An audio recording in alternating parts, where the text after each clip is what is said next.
Alright, what's up guys? Welcome back to another video. So this is the second part of the defensive masterclass. So this one we're going to be going more in depth on zones, match coverage, all types of different coverages, adjustments, and I'll probably get into a game, a live comm game, and show you guys these adjustments in real time. So we'll go over these pretty quick because I'll go over the game. I'll move myself over here. Okay, so that's the offense. So defensive adjustments. Auto flip, you always want that off. You don't really want your people flipping side to side unless you're trying to stop the run. If you're like in a 3-4 or something, it's okay if you have flipped on because it will flip towards the strong side.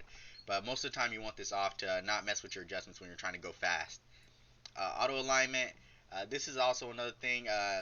Default's good because it's good for stopping the run, but this is how you can trick your opponent. So if you have base, they're just going to come out exactly how it looks like on the play art. So you have your safety there, boom, safety there, corner, corner, linebacker, linebacker. They'll be like that.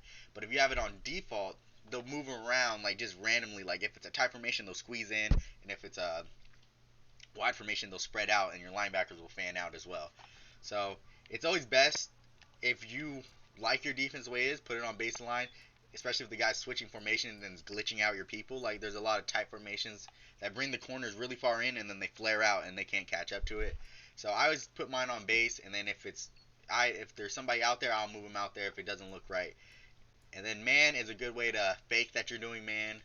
But in this year, everybody's running man already, so you know. So base align is the best way to go for me. So go base, ball in the air. That's definitely up to you. If you have tall receivers, tall corners, play ball, and if you have short corners, play receiver. Basically, that's how you do it. And then you have swap ball if you just don't want to be playing the game right. So don't put swap ball. It doesn't work. Quarterback matches, by speed. Just go by speed. I might glitch your stuff out though if they switch audible formation. So you could just go balanced and then it won't glitch out. But if you have it by speed and they're not audibly all the time, that's the best way to go. So that you have your fastest corner on their fastest receiver and nobody's just getting burnt. Option defense. This is definitely one you make in the game. If they have Lamar Jackson, put conservative. Focus on the QB. If they don't, put it on aggressive. You might get some better sheds on run plays. Strip ball, don't mess with that. Tackling, don't mess with this. These things hurt you. These things hurt you. If you do too much on these, they hurt you. Like they'll just bounce off the thing, and then this one you'll get a lot of face mask. Zone drops. Okay, we'll talk about the zone drops in the game, and then we'll talk about match coverage in the game. So that's all I'm going to show you right here. Now we're going to get into a live comm game, and I'll be going through all these adjustments. So I'm not really focusing on trying to win the game. I'm more focused on trying to show you guys how the cornerbacks are moving in real time against a real opponent. So let's get into it. All right, so now that we're in a game, since I'm actually starting on offense, I'm just going to go do what I do. If you see 7 right there, you know I scored. But I'm not going to show off the offense in this game, or it would be way too long if I just played a whole game just doing it. So I'll get back to you guys when it's defense time. Well, I'm definitely keeping that in. It's defense time. Okay, so what we're gonna do here, I'll move myself over here just for now. Uh, we're gonna do our stuff. Put the baseline, ball in the air. I like to play ball, and then by speed, and then we'll play. We're just gonna hop. Alright, it really doesn't matter what we're in. Alright, see? So I enabled both sides, and you're gonna see how the sidelines play. So make sure you guys watch it. Well, when he passes the ball. I guess I'll show you guys some run D too. So if you want to stop the run, you want to make sure you have people on the outside and people central. So you want to talk about run fits. So just looking at the 4-3 odd, you can see we have people here, then we have people in the run fits. You see, there's no gaps in the thing in this 4-3 odd. So it should be able to stop the run very nicely, and you can bring someone that's not in a run fit, and you can bring them down to shoot a gap. Obviously, he didn't do that. Is what it is. Kind of wanted to show you guys when it's like a longer field. So if he scores, he scores. If there's something cool, I'll show you guys. But we'll get back to it when he didn't get a fumble at the 2-yard line.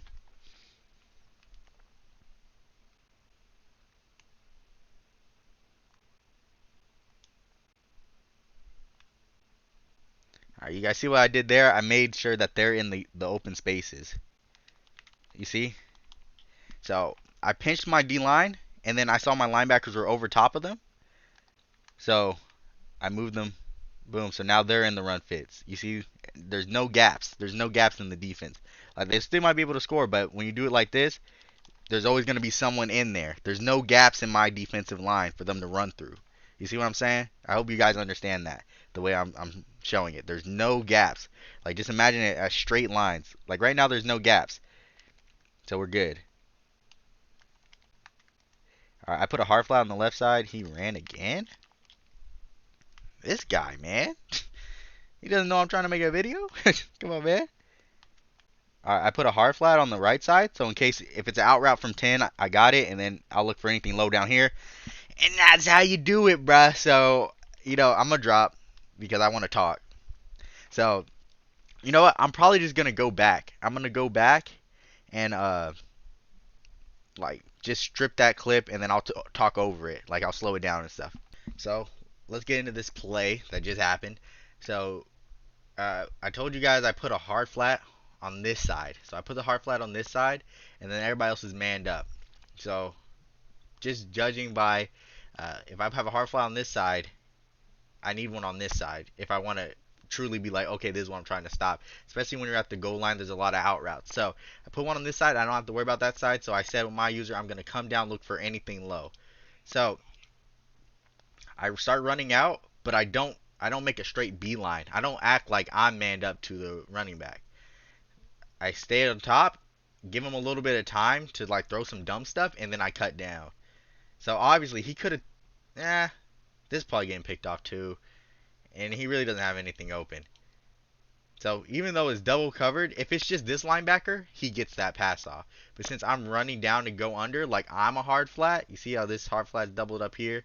This guy's waiting for the slant route to come in, and I just pick it off. Easy. So what made that play happen was me put the hard flat on that side, because normally I would sit and don't know which way to go. But I freed up my user from one side, so then I'm free to just go on the other side. So that's what I said about the adjustments freeing your user. This adjustment freed up my user to make this play. And it would have been a pick six, but I'm dumb and I sat down. So, in your real games, don't sit down. All right, we're back on defense. Unfortunate. You know how that blitz goes.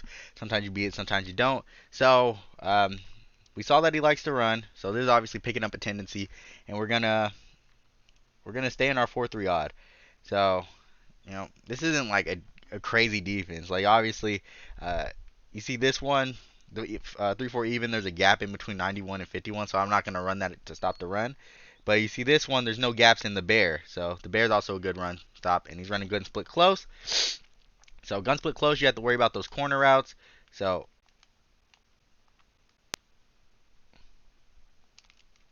he threw it underneath. That's nice. So with gun split close, you want to know what you're looking for. So whenever you see a new formation, just pick up on what worked out of it. So gun split close, I already know corner routes, and that's pretty much the only thing I'm scared about in gun split close, when they just come up and then they break out. So gun tray wide flex, that's seam, so you probably don't want to run cover. You don't want to run a cover 3 against it unless you're prepared. So I'm gonna run a cover 3 cloud so that I have a lot of people on this right side, and I man up the seam. So he's just gonna run the ball. There's not a lot, alright, I'll just get in run D. I gotta get in run D.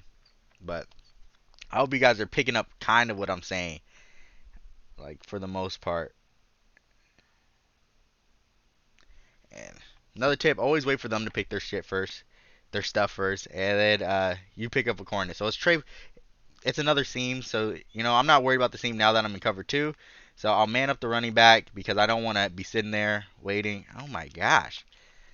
Good thing I'm in run D, because this guy he's a menace. He's a menace. So I'm a man up the running back, so I don't want to sit in the middle too long, and then I'll have him on a curl flat. So I don't have to worry about the right side of the field. I just have to worry about the middle. And that's very unfortunate because I had the running back manned up. Pretty much. So sometimes your adjustments don't work. Even if you man up on a running back on a screenplay, it might work. So once again, I don't have to worry about the seam route. So I'm not gonna worry about it. And I'm sitting 4. And then that was just a blind read. That was a blind read. maybe I did something. Maybe I took away his number one read with that man up, but uh, you'll just see knowing what they're looking for is going to help you out a lot. So obviously, when they have three people, they're looking for either a seam route or a crossing route because everybody can't stay on that side of the field. So they're either going to go up or they're going to cross, and then the other people are just going to go up the sideline or sit. So as soon as you take away one thing, they can't really do anything else. You get what I'm saying? So if I have this curl route there, right? Say if I just put a purple on the right side of the field, square and X are done. They're straight up done. They can't. They're not in play no more. And I man someone on circle. All I have to do is use a triangle, and I have I have like 6 players left over. And then you bagged them, and then I could have rushed 6 on that play if he plays defense the way I would have played defense on this. And then I'm just gonna check it out of bounds. But you get what I'm saying? Know what they're looking for and take away as much of it as possible without having to use your user. And then your user is free. That's the goal of adjustments. You want to have a free user. Your user's free to just do whatever he wants, run around and get picks. That's what you want. So all these adjustments you make, free up your user. Free up your user. I like that. Free the user up. All right, I'll get back to you guys back on defense and we'll go over match coverage. All right. So now we're back on defense and I'll show you guys a very useful thing. So first we'll go over zone drops. So I'm just going to show you it's going to be egregious. All right, so 25 hooks. So the hooks are the yellow ones, right? So let's just say we want to run a Tampa 2, but we want our middle of the field not to be torn up, right? So I put Fred Warner on 25-yard hook zones. If he just wouldn't run the ball, like why is he running the ball? Like I showed him I bag it. I showed him I bagged it. But people are dumb and they will keep running the ball. It's one thing to be a runner and stick to it and be good, but when you're just running to run.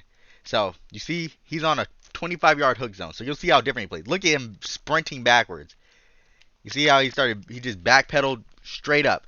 So the zone drops say if you're in this zone, you're going to play that depth.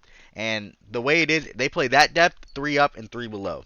So you have 15 yards, you can intercept a 12-yard route.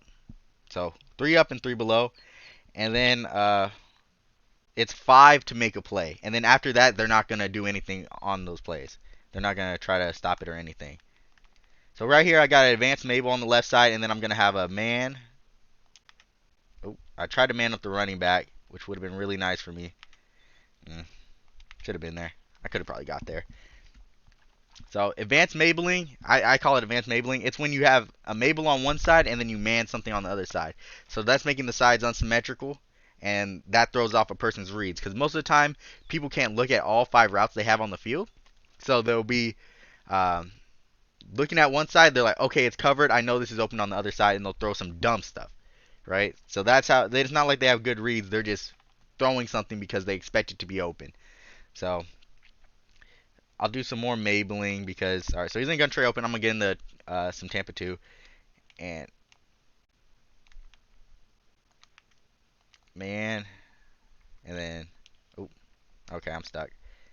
Well, you see, I manned up that guy. I didn't get a hard flat out there in time, so you got to be quick. And it's hard. This is my first time ever live comming, so it's kind of hard to do everything fast enough. So I'll man up the seam. Mabel, man up. So look, I have 2 mans and 2 Mabels on each side. So everybody should be accounted for unless they run deep down the middle. And this dude ruined it. He ruined it and still got bagged because look at our zones. Our zones are looking right. Okay, I didn't get many adjustments off, and he ran a screen. And that's another thing. You need to have your most important adjustments done first. Because people will quick hike you, especially when someone hurries up like that. Just get some base coverage out there that's pretty good. And you should, because they're not going to have a crazy play drawn up. They're calling hurry up. They're not doing audibles and stuff. So if they're running a base play, your base coverage should work out. And that's what your zone drops are for. Your zone drops are to help you out your base defense. Whatever you want your base defense to be, you make adjustments to do that. So you see I got a man, double Mabel, but my middle of the field is really weak. So I actually, So I put him in a deep blue, and now I'm just guarding. I'm not even doing anything. I didn't even have to do anything. That's how free my adjustments made my user. I stood on the right side doing nothing, and we bagged it. So that's what you want to do with your zone drops. You want to be able to set it up so that you have a healthy base coverage that when they quick hike you, or you just really want to stop this crossing route, you can do it. So now we're going to get into match coverage after this next play. I'm probably not going to show it. I'll skip it. All right, now we're going to get into match coverage. Very important that you guys know what match coverage is, not so much if you want to use it. So match coverage, zone defenders read the route of the receivers and they determine if it's theirs. So that basically means they're going to follow with them longer. So I'll show you guys in this cover 3 sky. So I'm going to have hard flats out there, and you tell me if these people, and a curl flat. So he's the curl flat, and you tell me if they're playing that zone. Okay, that just was really bad. Probably because I was looking somewhere else. But let's actually get in a Tampa 2 where there's so we're gonna have hard flats and we're gonna have hook zones. So we're not gonna put any curl flats out there. So we got hard flats, which should be 0 to 5 yards, right? And then we have our 3 hook zones. So watch how they play and watch how they follow the receivers that go into their zone. So once a receiver goes into their zone, they're gonna follow with them much longer. You see? They're guessing. They're jumping around. They're jumping routes, being really reactive, and that's what you like. But now I'll show you when it's probably not the best. So let me go into this cover 4, and you're gonna see if anyone rolls deep, they're gonna take my deep blue safety away. Like he won't be in his zone anymore. So you can't really see it, but trust me, maybe I'll probably go into playing the trainer and show you guys how match coverage is bad, because right now it's just looking godly. Alright, so now we're going to talk about why match coverage isn't so good, because in the gameplay it looked like it was doing pretty good. It just means the zones were closer to the man. But so we'll just get into a play that should not beat cover 4. So what's a play that shouldn't beat cover 4? Like a crossers, where we need a crosser. So crossers, they should be playing those deep zones, and then we'll put this on match coverage. And we'll go into a nickel. We'll just find a cover 4. So just looking at the play art, you think PA crossers should not beat cover 4 because they have deep blues in each section of the field. So no matter what crosser I throw to, it should be covered. But here's the problem with match coverage. You're going to see that guy runs with him. So he runs with him, and then this guy is open behind it. If that's a better pass, that's a touchdown. Those are touchdown plays. So let's try it again. Once again, he runs with him. Dang, this pass rush is crazy. Maybe you should run match. Maybe match coverage is the truth. I'm just kidding. I wish I could block this guy. I need more. Okay, I could block him. All right, I need more time. So you see that guy, he runs with him, and then that's just open.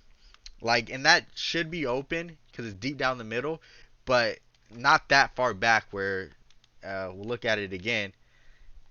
If you just look at the play art, and the play art shows you what the play should be doing. If it wasn't match, nickel, cover 4, there's no space there. I shouldn't be able to throw a crosser across.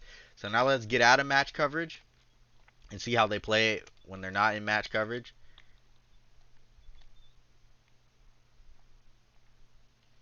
So you'll see now, see how the corner doesn't drop.